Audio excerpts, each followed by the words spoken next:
This is the Lowepro X200. They do not make this anymore, but this has been my favorite camera bag to take with me on an airport for carry-on. Not for check-in, but for carry-on. Before I introduce the new bag that I got to replace this, I want to give some reasons why this has been my absolute favorite. First of all, this was designed for filmmakers and for photographers. So this handle here, at the very top of the handle, there is a 1/4-20, and then this also has a 1/4-20 adapter. So you could sit this whole bag up, extend the handle, and then screw in a camera or a light. So this bag, the bag itself, is a light stand or a tripod. When you're taking the gear in and out, you want handles on both sides going horizontal. And it does, it has a handle right here. It also has a TSA lock. The bottom of the bag has a kickstand. So you could set this at an angle if you wanted to set it at an angle for the tripod place right here, or if you just wanted to set this at an angle to prop anything up. You have 2 pockets on the outside. This one's a smaller pocket that only goes this far deep. And then this other pocket is meant for laptops, and it's padded in there. And this one goes pretty much all the way down. And then you got pockets up here, up top, fully accessible with all different dividers, SD card dividers or battery dividers. Up here, you can put some pens. And then here's the main compartment where you have different removable sections to put all your gear. And the final feature that I love, you can separate this pack into 2 different suitcases. I've gone 360 with the zipper, and then the internal pack comes out like this. So here's that main compartment with all of the camera gear. Now this shell is still very strong, and you still have handles here and here. And what this becomes is a backpack.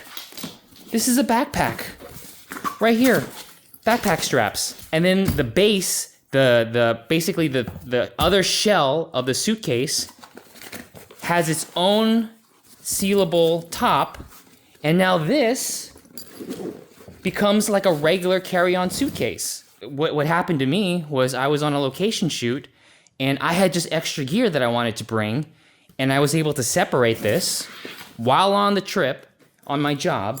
And instead of having to buy another suitcase, I already had another suitcase. It was built into the first one. And this is a pretty large space here. This is your standard, the standard carry-on spacing that you could just pack in your clothes. This could even fit some smaller tripods. And then I could check that into the flight, and still be able to carry on my camera gear with this backpack form factor. The thing that got destroyed first were these wheels.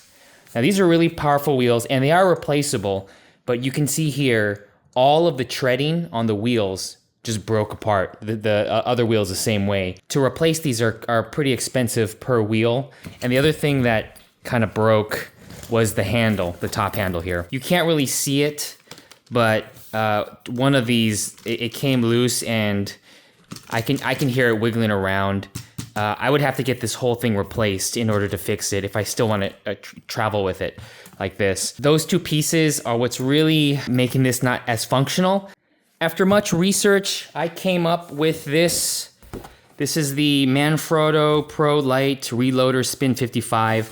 This has been on the market for a while, and this is what it looks like when they give you examples of how to configure this. I haven't seen a lot of the cases that are 2-in-1. There's now 4 wheels instead of 2 wheels, and these are really good spinny wheels. There's really no other side pockets on any other part of the bag on the outside. The extension handle is right here, and this goes pretty high up. Open this one up here.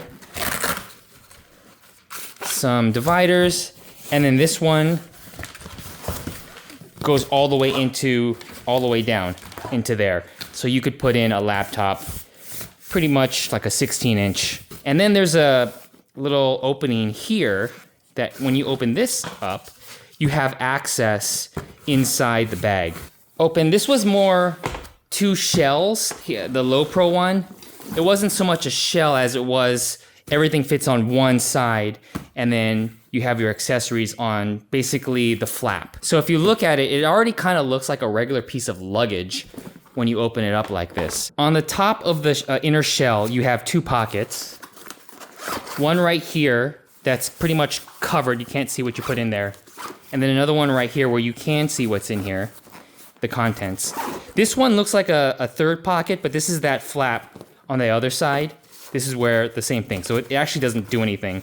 But you could use this as another way to get access to whatever you put in here. But the cool feature, which is why I got this one over a lot of other types of bags, is the ability to separate it into two. So you can take this shell, remove it, and now this just becomes a regular standard carry-on suitcase. Unfortunately, the inside bag doesn't have backpack straps like the Lowepro. It has two handles, one here and one here, and you can hold your gear like this, and this is how you transport it. So that's the Spin-55. I like it so far. The price online has been fluctuating, but if you find it on a sale, I would definitely get something like this if you want the ability to split your gear into two bags in one, two in one, and something that's just a very convenient way to travel if you're a travel filmmaker.